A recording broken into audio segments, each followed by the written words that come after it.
Now, I think for a lot of people in today's spiritual marketplace, everybody has some idea of meditation, whether you've been on a spiritual path or been in any sort of religion.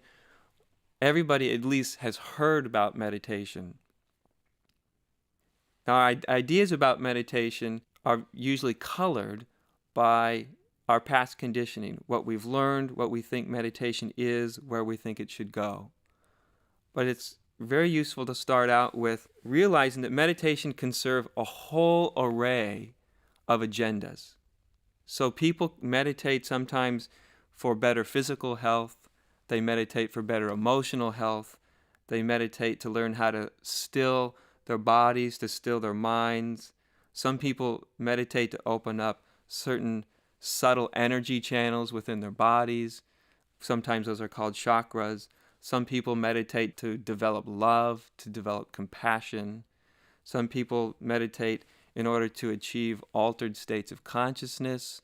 Other people meditate to try to come upon certain spiritual powers or psychic powers, or sometimes called in spirituality cities, which is basically spiritual powers. And then there's also meditation which can be an aid towards spiritual awakening and enlightenment. And this is the meditation which is an aid towards spiritual awakening or enlightenment that really interests me, that really is what true meditation is all about. And so whether one is brand new to meditation or one has meditated for a very, very long time, what I have found is it really doesn't make any difference what your history is. What matters is the attitude that we engage the process of meditating in. That's what matters.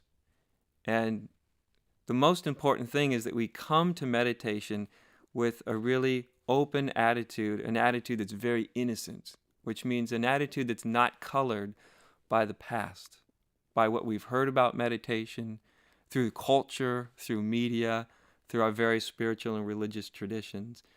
But we come to the whole notion of meditation in a way that's fresh and innocent. My experience as a spiritual teacher is that I meet a lot of people as I travel around and talk to people. And I've met a lot of people that have meditated for many, many years, often decades. And one of the most common things I hear about is people come to me and say they've meditated for many, many, many years, and yet they remain, or they feel that they remain essentially untransformed. So this deep inner transformation, this deep inner spiritual revelation that meditation offers is something that eludes a lot of people. It eludes a lot of people that are a long time meditators. And so as I travel around and talk to people, I find that a lot of people are either confused about meditation or disillusioned because they've meditated for many years. Maybe they've had lots of various types of spiritual experiences through meditation, but in the end, often people feel untransformed, or they feel that the meditation they're doing hasn't actually led them to where they actually wanted to go. And I would suggest that there's actually some very good and specific reasons why often the meditation that a lot of people are engaged in, including the kind of meditation that I was engaged in for a certain period of time, that the very meditation we do, the attitude with which it is carried out, is the reason why meditation can often lead into sort of a dead end, in a certain sense. By that I mean that a lot of time meditation does not lead to the state of transformation that it's promised.